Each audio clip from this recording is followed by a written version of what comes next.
കേരള സർക്കാർ കൊട്ടിഘോഷിച്ച smart city road ഉദ്ഘാടനത്തിൽ കേന്ദ്രത്തെ ഒഴിവാക്കിയതിനെതിരെ ആഞ്ഞടിച്ച് കുമ്മനം രാജശേഖരൻ. കേന്ദ്രത്തിൻ്റെ എല്ലാവിധ സഹായവും നൽകിയിട്ടും കേരള സർക്കാർ പദ്ധതിക്കായി ഇതിനെ മാറ്റിയെന്നും സർക്കാർ നടത്തുന്നത് തികഞ്ഞ അവഹേളനമാണെന്നും കുമ്മനം രാജശേഖരൻ പറഞ്ഞു. സ്മാർട്ട് സിറ്റി റോഡ് പദ്ധതി കേന്ദ്ര സർക്കാരിൻ്റെ അഭിമാനകരമായ പ്രോജക്റ്റാണ്. കേരളത്തിൽ കൊച്ചിയെയും തിരുവനന്തപുരത്തെയും പദ്ധതിയിൽ കേന്ദ്രം ഉൾപ്പെടുത്തി.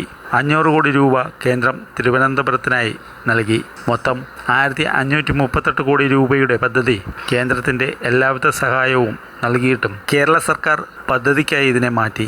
കൃത്യമായ രൂപകൽപ്പന നടത്തി പദ്ധതി പൂർത്തിയാക്കിയ കേന്ദ്രത്തെ കേരളം ഒഴിവാക്കി. കുമ്മനം രാജശേഖരൻ പറഞ്ഞു. 55 മേൽപ്പാലം നിർമ്മിക്കുന്ന റെയിൽവേ പദ്ധതി പോലും കേരളം സ്വന്തമാക്കി മാറ്റിയേക്കാം.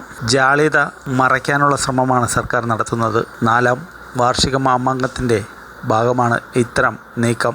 അമൃത് പദ്ധതി ഫണ്ട് പോലും സർക്കാർ വകമാറ്റി ക്രെഡിറ്റ് അടിച്ചെടുക്കാനുള്ള വഞ്ചന വില പോകില്ല.